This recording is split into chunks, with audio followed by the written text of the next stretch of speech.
오늘 오후의 말씀의 제목은 하나님이여 나를 강하게 하사입니다.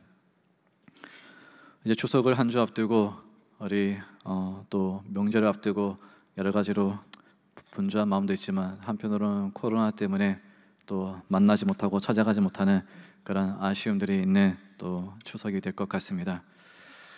그럴지라도 어느 곳에 있든지 또한 자녀들과 부모님들과 또한 이웃들의 삶의 환경과 여건과 신앙을 위해서 기도하는 또한 귀한 한 주가 되기를 소망합니다.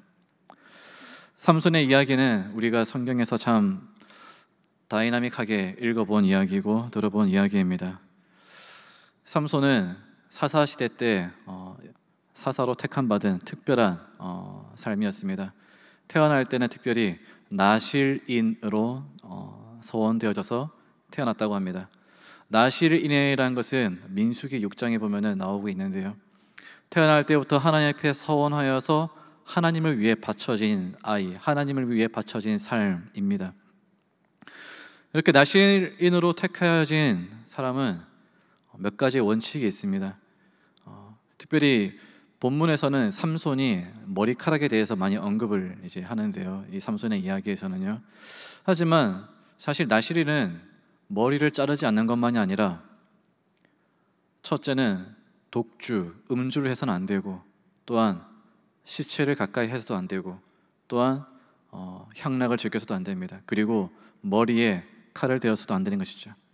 처음에 태어났을 때 아이를 소원했을 때 아이들의 머리를 바짝 밀어버립니다. 그 다음부터는 절대 머리에 손을 안 댄다는 것이죠.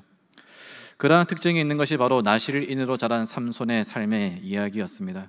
그런데 이 삼손이 어떤 삶을 살았습니까? 블레셋이란 동네를 참 좋아했던 것 같아요. 아마도 이스라엘이 살았던 지역들은 그다지 재미가 없었던 것 같습니다.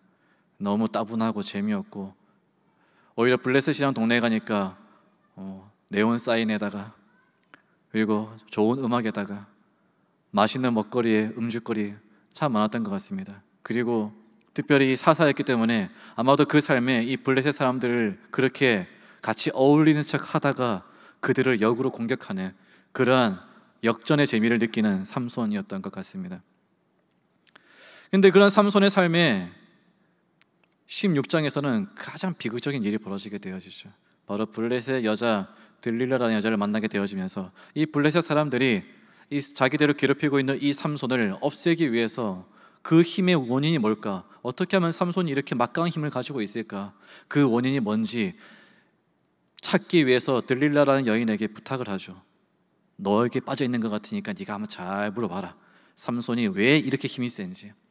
그래서 그 들릴라라는 여인이 어떻게 합니까? 좋은 고급 향수 뿌리고 아주 섹시하게 입으면서 밤에 이 삼손을 싹 꼬시면서 당신의 힘의 원인이 무엇입니까? 뭐 때문에 이렇게 힘이 센 거예요? 나에게만 가르쳐 주세요. 제가 좀 더 야릇하게 표현하고 싶긴 하지만은 그렇게 하는 것이 제 나이상 적절하지 않고 또 위치상 덕이 되지 않기 때문에 차마 못하겠습니다. 나중에 제가 또 좀 이렇게 목회를 좀 경력을 쌓아서 이렇게 교인들과 함께 예배할 때 뭐 이제 편하게 말할 수 있을 때는 그때는 편하게 할 수 있겠지만 저는 지금 그런 표현을 잘 못하겠습니다. 그냥 상상을 하십시오. 들리라라는 여인이 정말 매력적이었다.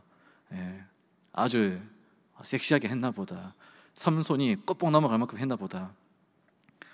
3번이나 실패를 하게 되어집니다. 삼손이 계속 말을 둘러대는 것이죠. 이거 묶으면 될 거야, 저거 묶으면 될 거야.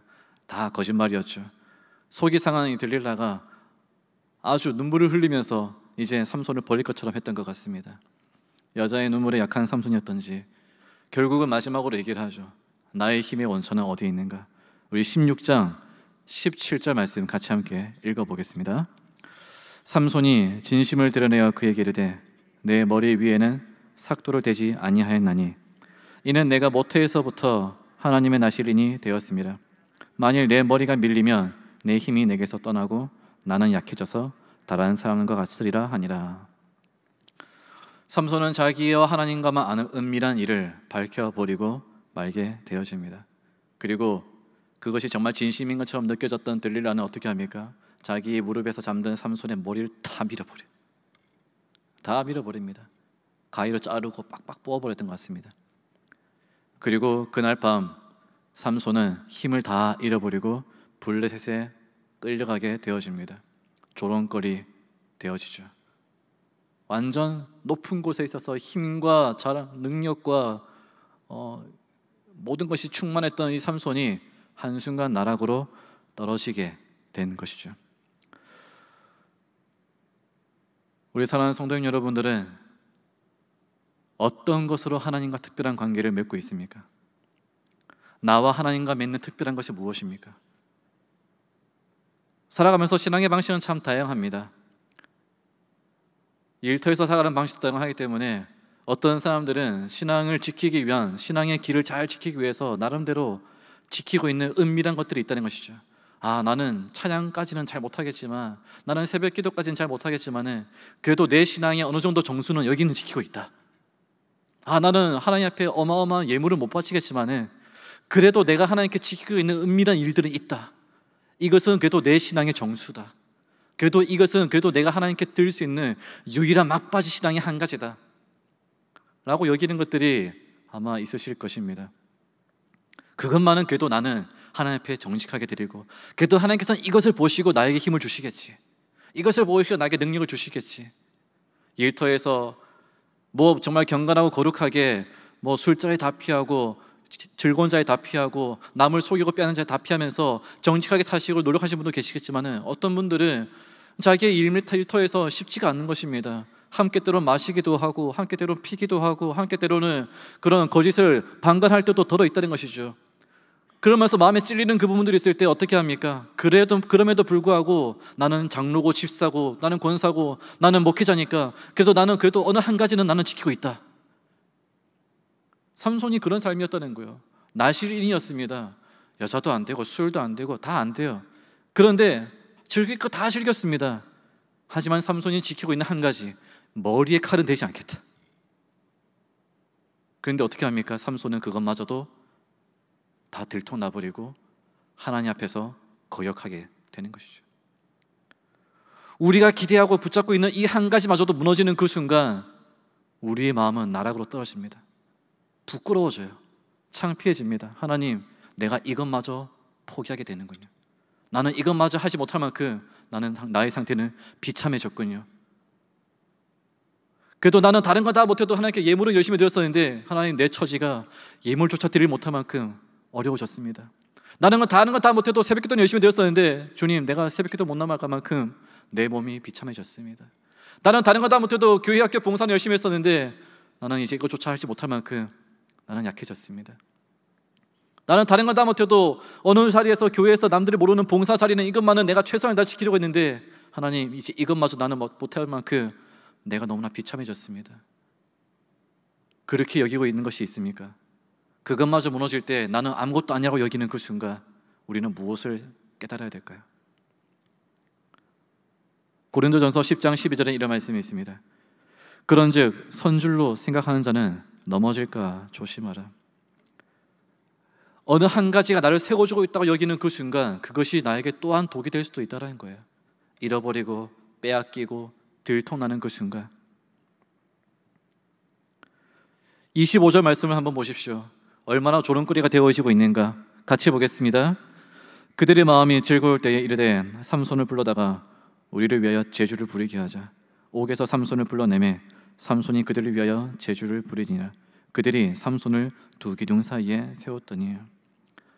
이제 하나님 앞에 기댈 것도 다 없어져 버리고 나약해지고 초라해진 삼손의 모습은 세상의 조롱거리가 되어지고 있습니다. 놀림거리가 되어지고 있습니다. 우리가 그렇잖아요.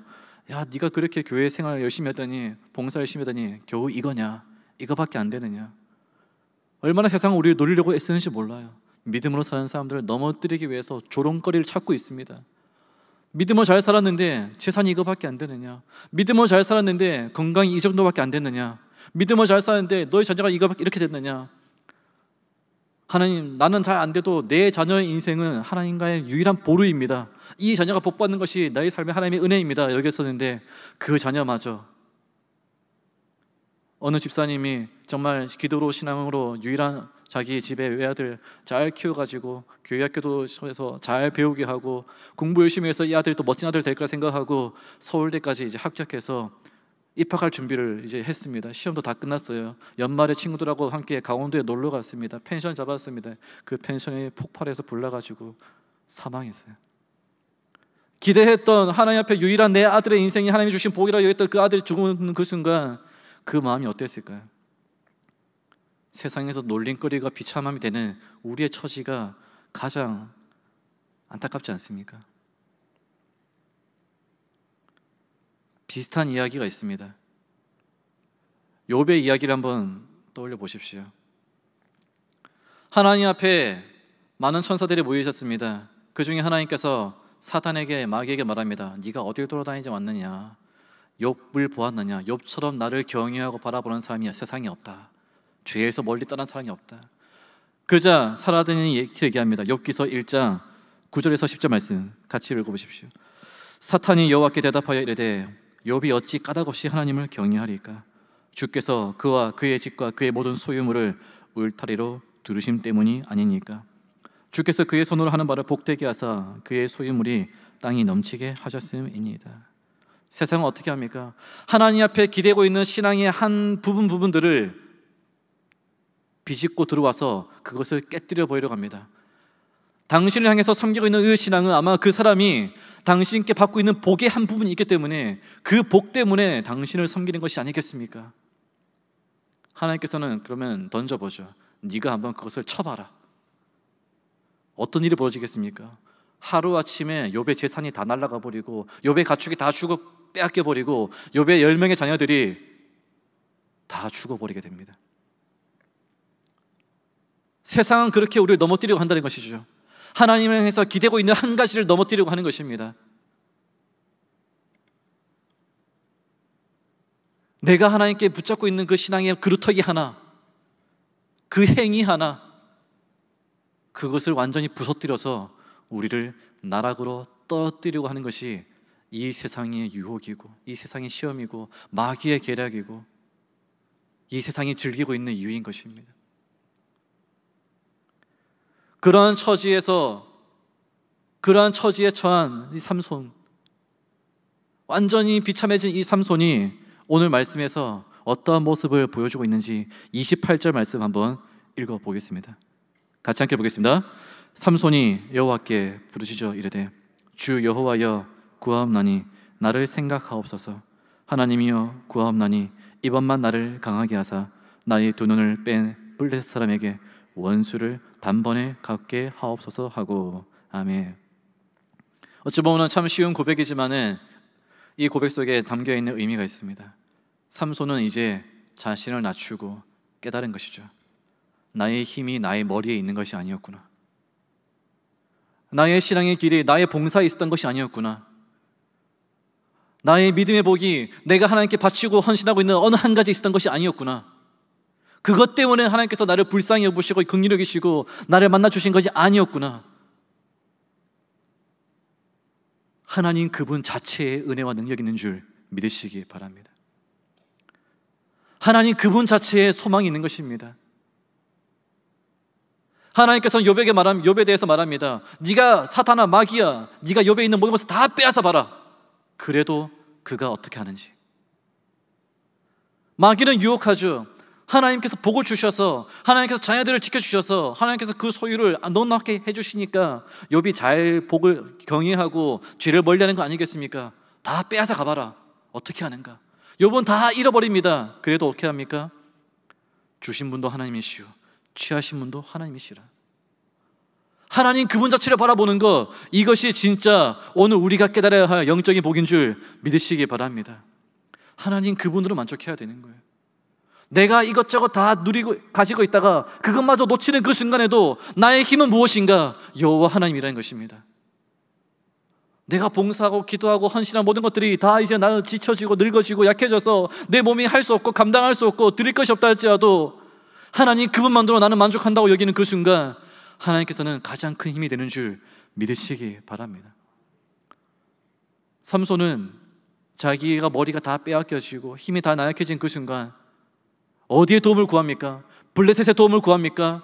자기를 조롱하고 있는 그 세상의 도움을 구합니까? 자기가 다 빼앗겨버린 그 돈과 재물과 정욕의 도움을 구합니까? 사람을 찾아다니고 있습니까? 누굴 찾아가고 있습니까?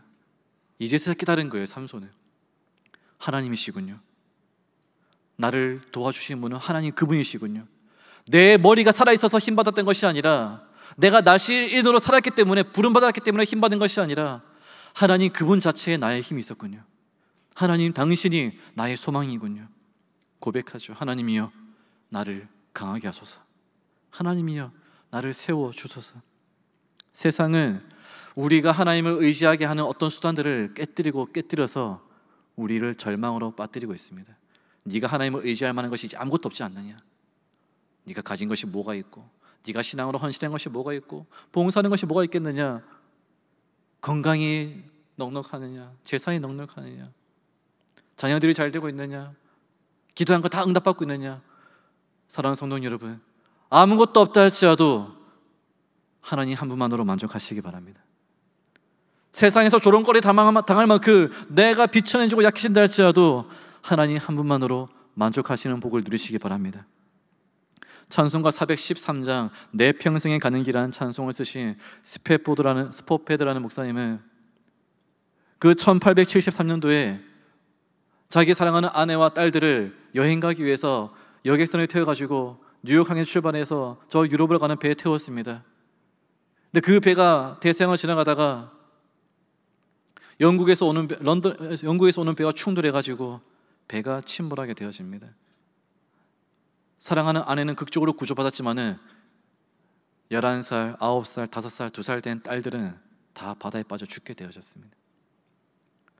겨우 구조되어서 영국에서 이제 구조된 아내의 연락을 받고 부랴부랴 정말 정신없는 받아들일 수 없는 그런 충격적인 소식을 듣고 배 타고 건너가는 그 스페포드 목사님이 선장이 배를 타고 지나가는데 여기 이 지역에서 당신의 가족이 탄 배가 침몰했습니다. 딸들이 죽었습니다. 그 소식을 들었을 때 걷잡을 수 없는 충격과 눈물과 슬픔이 찾아왔습니다. 하나님께서 왜 나의 가정에게 이런 아픔을 주시는가? 왜 나의 자녀들이 이렇게 죽었는가? 그런데 그 속에서 새벽에 하나님께서 찬송을 주시는 거예요. 내 평생에 가는 길 어떨지라도 나의 영혼은 평안하다. 나의 영혼은 평안하다. 그 시를 적은 것이 찬송이 된 것이죠. 모든 것을 다 잃었다고 여기는 그 순간 하나님을 바라볼 때 내 영혼이 평안하다. 세상은 이해 못하죠. 손가락질 할 수 있습니다.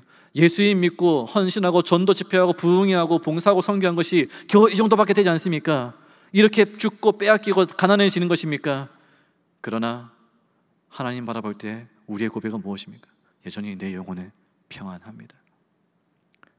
오늘 우리 담임 목사님 말씀에서 우리 어머님이 간증하셨지 않습니까? 어머님의 그 사형 선고 소식을 들었을 때 형제들은 다 벌벌 떨고 있을 때 담임 목사님은 어떻다고 했었습니까?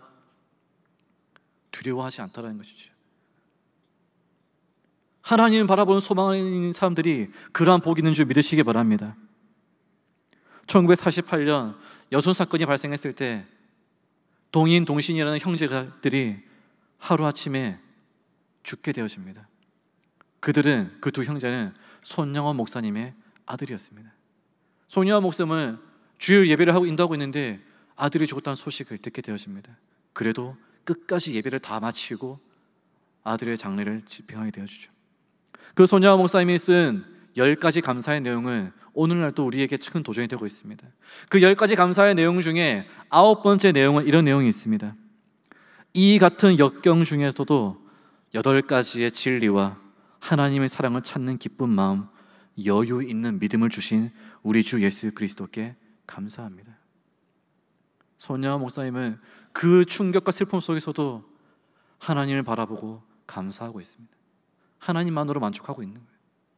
하나님의 뜻으로 만족하고 있는 것입니다. 그리고 손영원 목사님이 그 장례식 때 감사헌금을 드렸다고 하죠.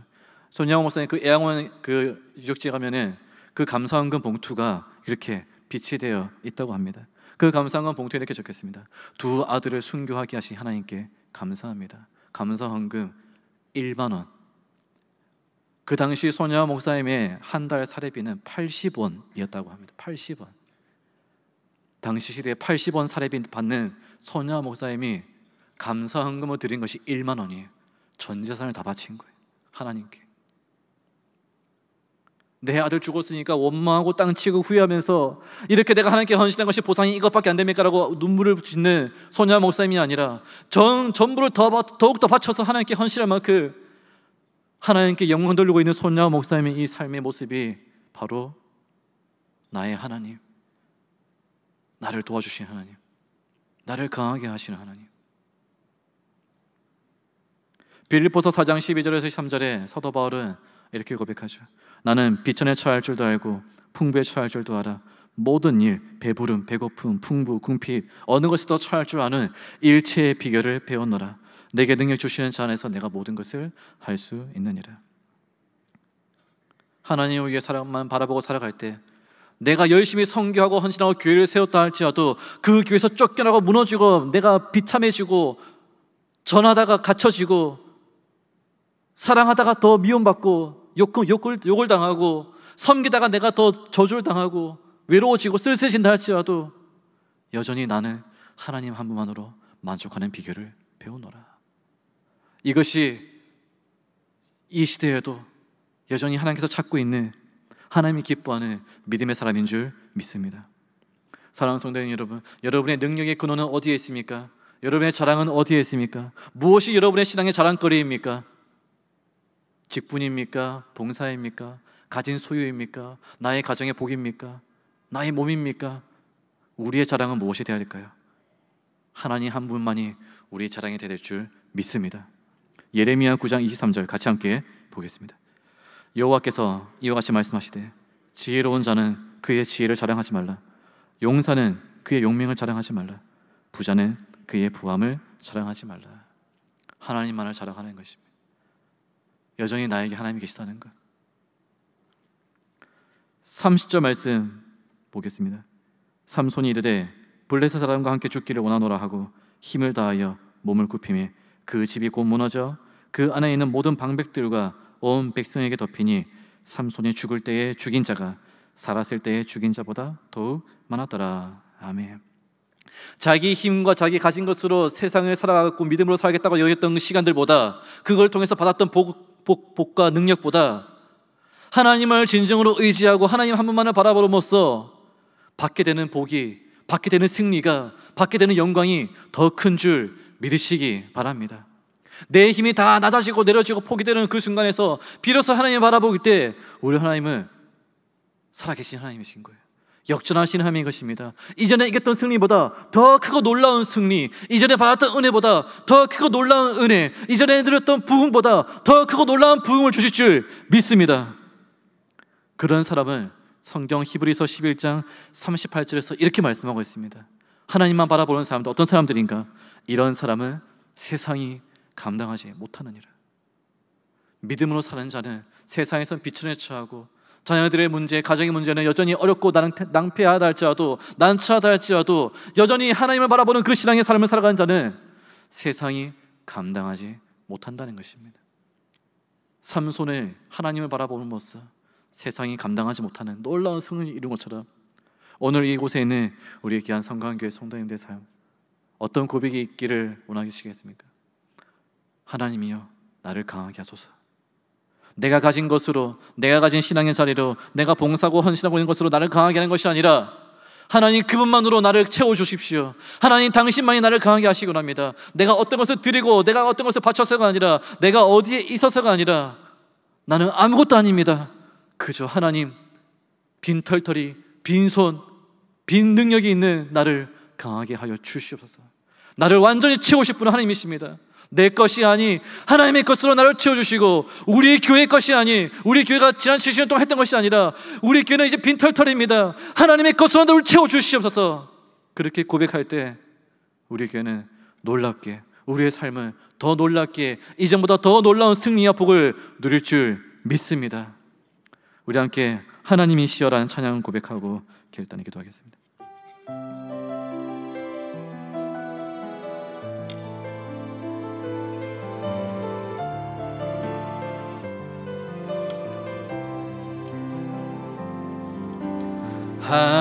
하나님이시여 하나님이시여 주는 나의 하나님이시로다. 우리 가슴에 손을 대고 나의 몸과 마음 주를 갈망하며 이제 내가 주께 고백하는 말 여호와는 나의 빛이요 여호와는 나의 구원이시니 내가 누구를 두려워하리요 여호와는 생명의 피난처시니 주의 인자가 생명보다 나음으로 내 입술이 여호와를 찬양하리 내 평생에 주를 찬양하며 주의 이름으로 내 손들 여호와는 나의 빛이요 여호와는 나의 빛이요 여호와는 나의 구원이시니 내가 누구를 두려워하리요 여호와는 생명의 피난처시니 주의 인자가 생명보다 나음으로 내 입술이 여호와를 찬양하리 내 평생에 주를 찬양하며 주의 이름으로 내 손들 주의 인자가 생명보다 나음으로 내 입술이 여호와를 찬양하리 내 평생에 주를 찬양하며 주의 이름으로 내 손 들리라. 좋으신 하나님, 내가 하나님께 자랑하는 것들이 무엇입니까? 그것들이 영원한 나의 자랑거리가 될 수 없음을 고백합니다. 내가 하나님께 드릴 수 있는 것들이 어느 한순간 무너지고 사라지고 약해지고 부서진다 할지라도 나의 가장 큰 자랑은 오직 하나님 한 분뿐임을 고백하는 우리 귀한 성광교회 되게 하여 주시옵소서. 다 부서지고 다 낮아지고 내가 초라해지고 나의 가정에도 어려움과 시련이 다가온다 할지라도 여전히 내 안에 계신 하나님, 나의 하나님, 나와 함께 하신 하나님, 나의 힘이 되시는 하나님을 바라볼 때 주지하지 않고 담대히 일어서는, 하나님을 의지하여 일어서는 신실한 우리 주의 성광교회 되게 하여 주시옵소서. 우리 교회가 자랑하는 것이 무엇입니까? 우리 교회가 자랑하는 주님 앞에서 내세울 것이 무엇입니까? 아무것도 없습니다. 그저 은혜의 70년입니다. 우리가 우리 70년을 견뎌온 것이 아니라 하나님의 은혜로 여기까지 온 줄 믿습니다. 다 주님께서 하신 것이오니 이제 나아갈 모든 길들도 주님의 것인 줄 믿습니다. 우리가 잘하는 모든 걸 내려놓게 하시고 우리가 지켜 모든 것들이 아무것도 아님을 고백할 때 하나님께서 더욱더 이전보다 더 값진 은혜와 이전보다 더 값진 복으로 내려줄 줄 믿습니다. 그렇게 하나님을 의지하여 하나님의 나를 강하게 하소서라고 하나님만을 찾고 부르짖는 우리 귀한 성광교회 권속들, 우리 귀한 성광교회 위에 더욱더 하나님 복의 복을 더하사 이전보다 더 크고 놀라운 은혜, 이전보다 더 크고 놀라운 승리, 세상이 감당하지 못할 믿음의 사람들, 세상이 감당하지 못할 귀한 성광교회 되게 해 주시기를 예수님의 이름으로 간절히 기도하옵나이다.